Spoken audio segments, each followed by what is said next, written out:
This is lesson 1 of the low gun series, shooting Skeet. Now we'll be starting with the easiest station on the field, which is station 7. And we'll be shooting in lesson 1, the low house. I'm Reverend Bay, and welcome to my gun kingdom.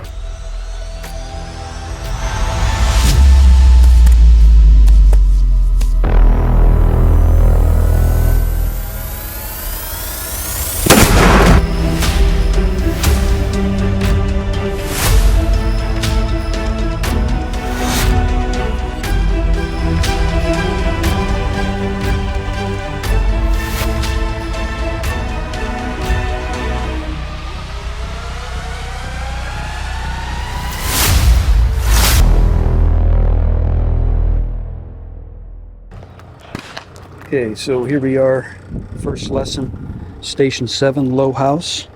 All right. So the most important thing when learning low gun shooting at Skeet is you have to have a good gun mount. If you don't have a good gun mount, then you're probably not going to succeed at it. But that's the very first thing you have to do. So the first thing we want to do is we want to have a gun that fits us well. Now this Browning Superposed fits me pretty well. It's not custom to me, but it's good enough. I did bring a Browning 725 that is all fitted to me and fits me like a glove. But the very first thing we want to do before we go to the Skeet Club is we want to practice at home shouldering the gun and getting used to that gun mount so where it's natural for us. And it's second nature because you can't think about the gun mount. It's got to be natural movement. So first thing we want to do is make sure our barrel's clear. When we're practicing this, and both barrels are clear and the safety is on. All right, so let's go ahead and close it. So what we're going to be doing is we're going to be, if you've seen vests at International Skeet, they have a yellow line. And a good reference point if you don't have a vest like that is to place the bottom of the stock right at the top of your hip. Okay, this is where the mount's going to be. Now you can bring it forward a little bit more or you can bring it back a little bit more. That's going to be personal preference. All right, but from this position right here, right at the top of the hip bone, bottom of the stock, okay, it's got to be fluid. It's got to come up and go into the shoulder pocket. And at the same time you come up, the cheek's got to go down and touch the stock. You don't want the cheek off the stock when you shoot because you could get it right in the old kisser. So you don't want to do that. So gun mount is very important.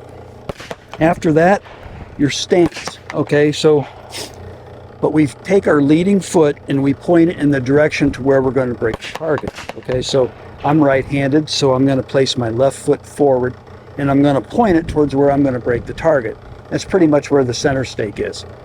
Okay, now where do we break the target? We want to break the target 5 feet before station 8. Feet are shoulder width apart, knees are slightly bent, and you lean forward slightly. Okay, so knees slightly bent, leaning forward. Right? Now, one advantage of shooting low gun as opposed to an up gun, pre-mounted position, is you can see the target a lot better. So if I've got this gun mounted, so we're clear here. So if I've got this gun mounted here, I can't see the bird. I can see it a little bit come out of the house, but if the gun's down here more, I can see the bird better. Okay, but I move with the bird. As soon as it comes out of the house, I move with it. So right now, the target right now is set on a slight delay. Okay, so it's pretty much the same delay as if I had a puller here.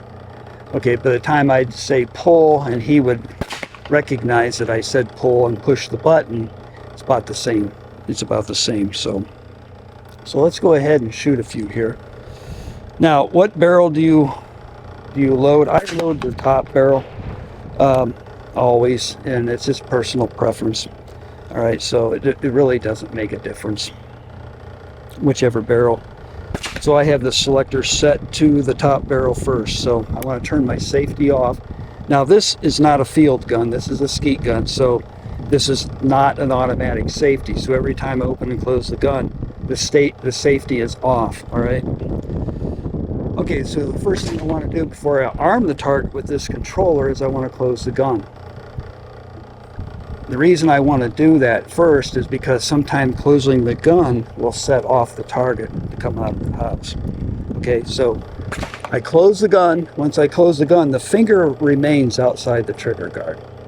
Okay, I don't put my finger inside the trigger guard until I'm ready to shoot. Okay, so that's after I arm the target and I get in position and I'm waiting before I call pull. All right, so here we go.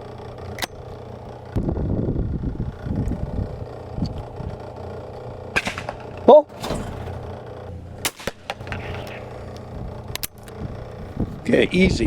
This is the easiest station on the Skeet field.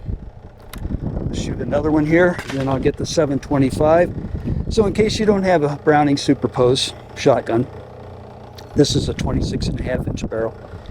In case you don't have one of these guns, they are lighter, they move a little bit faster. That's the advantage of them. All right, and this is what they shot back in the 50s and 60s. But I'm going to show it can be done also with a heavier gun, so I brought my Browning 725 Pro, and that one is custom to fit me. Okay, this gun is not custom to fit me. It just works. Okay, so let's shoot another one with the Browning Superposed. Oh!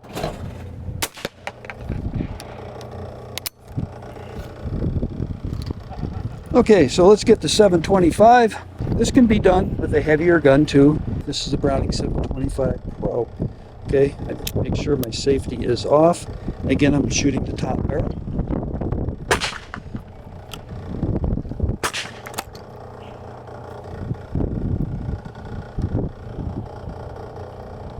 Oh! So as soon as that muzzle touches the bird, that's when you want to pull the trigger. So we don't squeeze the trigger when we're shooting Skeet. Okay, we pull the trigger on the shotgun. All right, so let's do another one here. So again, my stance, my leading foot is towards where I'm going to break the target. I'm going to break the target 5 feet before station 8.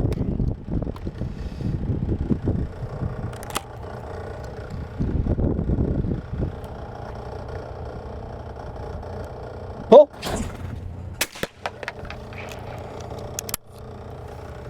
Okay, there's no lead at station 7. All right, out of the low house. Okay, so that shows you that it can be done with a heavier gun. So this concludes lesson 1 of low 7. So before you move on to the next lesson, make sure you get proficient at your gun movement and make sure you have that shoulder mount perfect. Okay, but if I helped you out, hit that like button and also hit that subscribe button so you'll be notified of the next lesson, and share this too with other people, you know.